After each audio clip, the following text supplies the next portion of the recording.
तो आज हम लोग ऑब्जेक्टिव का सेट मारेंगे हिंदी का, ठीक ना। जो पहला है भीमराव अम्बेडकर का। कहता है कि पहला क्वेश्चन है, कहता है कि श्रम विभाजन और जाति प्रथा पाठ बाबा साहब के किस भाषण का संपादित अंश है। तो इसका ऑप्शन हो जाएगा सी, ठीक ना, एनिहिलेशन ऑफ द कास्ट। दूसरा है श्रम विभाजन और जाति प्रथा का लेखक है, ये कौन है, तो ये है भीमराव अम्बेडकर। तीसरा क्वेश्चन है कि भीमराव अम्बेडकर का जन्म कब हुआ था। तो इनको जन्म हुआ था 14 अप्रैल 1891 में, ठीक ना। चौथा क्वेश्चन है कि अम्बेडकर का जन्म किस राज्य में हुआ था। तो इनको हुआ था मध्य प्रदेश में, ठीक है।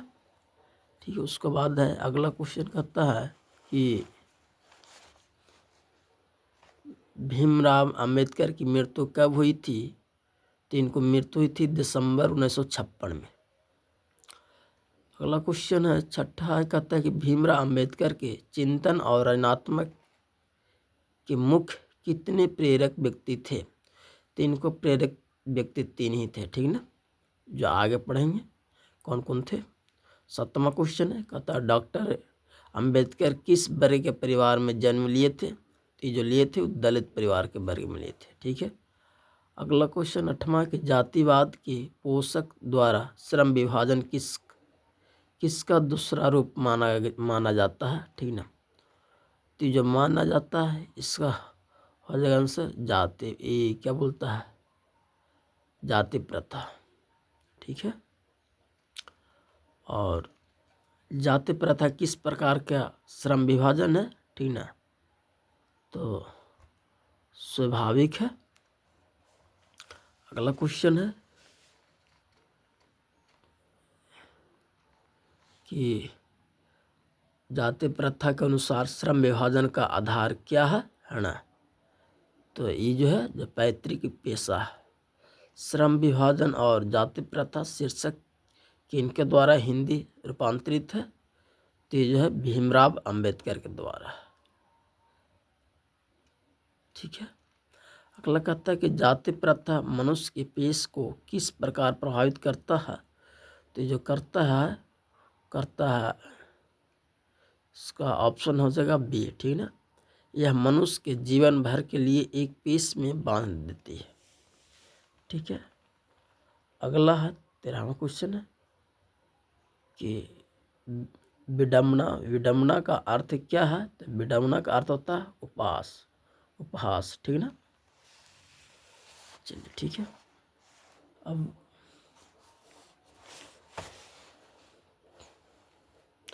14वां क्वेश्चन है, कहता सच्चे लोकतंत्र का पर्याय है क्या है। तो सच्चे लोकतंत्र का जो पर्याय है वो भाईचारा है। अगला क्वेश्चन कहता है 15वां के भीमराव अम्बेडकर के प्रेरकों के क्या क्या नाम थे। तो इनको प्रेरकों के जो नाम था, देखो हमने पहले पढ़े थे कि भीमराव अम्बेडकर के कितने प्रेरक थे, तो 3 प्रेरक थे। अब यहाँ पर पूछ रहा है कि भीमराव अम्बेडकर के प्रेरकों के क्या क्या नाम था। तो उनको नाम था बुद्ध, कबीर और ज्योतिबा फुले, ठीक है। तो ऑप्शन सी हो जाएगा। अगला क्वेश्चन है 16वां, बाबा साहब अम्बेडकर संपूर्ण बांडमय नाम की पुस्तक कितने खंडों में प्रकाशित हो गई है। तो 21 खंडों में हुआ, यानी ऑप्शन सी इसका हो जाएगा। लाहौर का वार्षिक सम्मेलन कब हुआ था, ठीक ना। तो लाहौर का वार्षिक सम्मेलन जो हुआ था 1936 में हुआ था, ठीक है। अगला है कि यानी सी हो जाएगा ऑप्शन में। डॉक्टर भीमराव अम्बेडकर की रचनात्मक एवं के प्रेरक व्यक्ति थे, कौन थे प्रेरक व्यक्ति। तो देखो यहाँ ये क्यों कर दिया नाम, ज्योतिबा फुले, ठीक है। तो ऑप्शन बी हो जाएगा। सो अगला क्वेश्चन है 19वां क्वेश्चन है कि किसके प्रोत्साहन पर बाबा साहेब उच्चतर शिक्षा हेतु न्यूयॉर्क गए, पढ़ने के लिए गए थे। तो जो गए थे वो बड़ौदा नरेश के द्वारा, ठीक ना, बड़ौदा नरेश के द्वारा गए थे। उन्हीं को जो मिला था ना वो प्रोत्साहन राशि, उसी राशि वो भीमराव अम्बेडकर को दे दिए थे, ठीक है।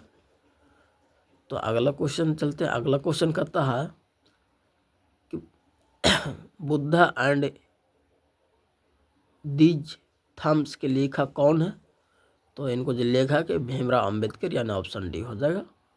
अगला 21वां क्वेश्चन कहता है कि भीमराव अम्बेडकर की रचना क्या है? तो इनको जो रचना है ये क्या है? The right and fall of the Hindu women, है ना।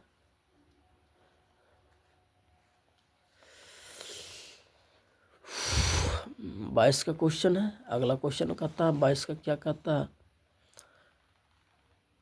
डॉक्टर भीमराव अम्बेडकर के अनुसार जाति प्रथा श्रम विभाजन के साथ साथ और किसके विभाजन का रूप लिया है? ठीक ना। तो किसके विभाजन का रूप लिया था? तो ये रूप लिया था ना, है ना। ठीक है। तो 23वां क्वेश्चन कहते हैं कि भारत की जाति प्रथा की विशेषता क्या है? ठीक ना। तो इसका जो विशेषता है यह श्रमिकों का अस्वाभाविक विभाजन है। ठीक है। अगला 24वां क्वेश्चन का जाति प्रथा स्वाभाविक श्रम विभाजन नहीं है क्योंकि यह मनुष्य की रुचि पर आधारित नहीं है, यानी ऑप्शन डी हो जाएगा।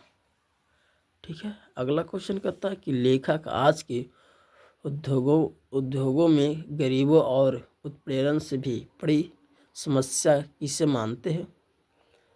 तो जो समस्या है ईमानत निर्धारित कार्य को आरुचि के साथ साथ विश्वास करना। ठीक ना। अगला 26वां क्वेश्चन है कि कहता है कौन सी व्यवस्था मनुष्य की प्रशिक्षण अथवा उसकी निजी क्षमता का विचार किस किए बिना ही उसका पेशा निर्धारित कर देती है? तो ये कहता है जाति व्यवस्था। ठीक ना।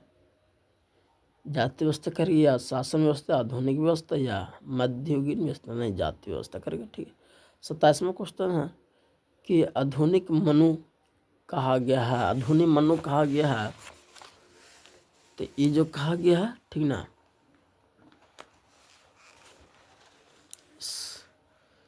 ये जो कहा गया है, कहा गया भीमराव अंबेडकर को। ठीक है। लेखक की दृष्टि में विडंबना की बात क्या है? इसका क्या है? तो जातिवाद के पोषकों की कमी नहीं होना चाहिए, क्या यही है? इसको जो ऑप्शन हो जाएगा। ठीक, ठीक है। तो जो क्वेश्चन है, ठीक ना, 28वां क्वेश्चन है संचारित का शब्दार्थ होता है प्रभावित। ठीक है। यानी ऑप्शन सी हो जाएगा। 29 का लेखक की दृष्टि में विडंबना की बात क्या है? तो जातिवाद के पोषकों की कमी नहीं है। ठीक है। उसके बाद 30वां क्वेश्चन है कहता है कि लेखक की दृष्टि में आदर्श समाज कैसा होना चाहिए? तो इसका आंसर हो जाएगा ये जिसमें स्वतंत्रता, समानता और भ्रातृत्व का भाव हो। ठीक है। उसके बाद 31वां क्वेश्चन कहता है कि लेखक बेरोजगार के प्रमुख और प्रत्यक्ष कारण किसे मानते हैं? तो इसका ऑप्शन हो जाएगा ये शिक्षा को, है ना। डॉक्टर भीमराव अंबेडकर का जन्म कहाँ हुआ था? तो हुआ था मध्य प्रदेश, महू मध्य प्रदेश में। ठीक है। उसके बाद 33वां के डॉक्टर भीमराव डॉक्टर अंबेडकर ने किस पत्रिका को संपादित किया था? इसने संपादित किया था बहिष्कृत भारत को किया था। भारतीय संविधान 34वां क्वेश्चन की भारतीय संविधान के निर्माता के रूप में हम किन्हें जानते हैं? तो भीमराव अम्बेडकर का ऑप्शन बी हो जाएगा। 35वां क्वेश्चन कहता है कि डॉक्टर अंबेडकर का 92 हिंदी के कितने खंडों में प्रकाशित हुआ है? तो 21 खंडों में होता है, ऑप्शन डी हो जाएगा। ठीक है। फिर अगला क्वेश्चन है कहता है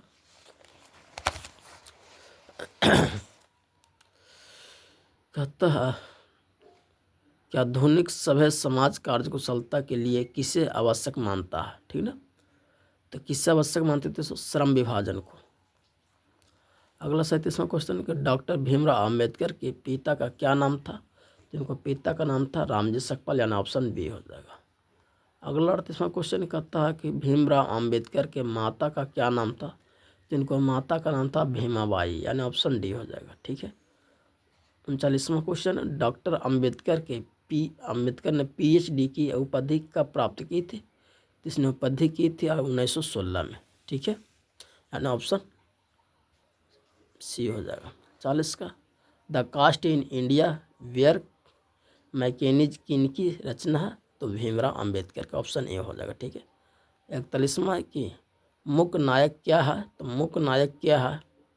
तो ये जो था ये पत्रिका था। ठीक है। हाँ, चलते हैं अब 42वां क्वेश्चन है। ठीक ना। तो आधुनिक सभ्य समाज में कार्यकुशलता के लिए किसको आवश्यकता माना गया है ना? तो इसमें जो माना गया किसको? तो कार्यकुशलता को। ठीक ना। 43वां, जाति प्रथा भारत में क्यों एक प्रमुख कारण बनी है ना? तो इसमें जो बनी है वो बेरोजगारी है। क्या है? बेरोजगारी, यानी ऑप्शन जो हो जाएगा डी होगा। ठीक है। 44वां क्वेश्चन है, बाबा साहेब भीमराव अंबेडकर का विख्यात भाषण इनमें से कौन सा है? तो एनिहिलेशन ऑफ द कास्ट, यानी ऑप्शन सी हो जाएगा। ठीक है। 45 का, भीमराव अंबेडकर ने निम्न में से किसकी रचना की है? तो जो कि जाति प्रथा और श्रम विभाजन, यानी ऑप्शन सी हो जाएगा। अगला क्वेश्चन है, श्रम विभाजन और जाति प्रथा गद्य की कौन सी विधा है? तो ये निबंध है। ठीक ना। क्या है? निबंध है। अगला क्वेश्चन कहता है 47 का, सभ्य समाज का विभाजन के लिए किसको आवश्यक मानता है? ठीक ना। तो किसको आवश्यक मानता है? तो कार्यकुशलता को। ठीक ना।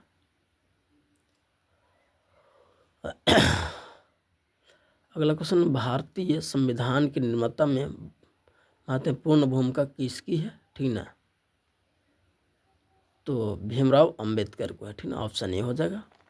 49 का कि श्रम विभाजन और जाति प्रथा के लेखक कौन है? तो बाबा साहब भीमराव अंबेडकर।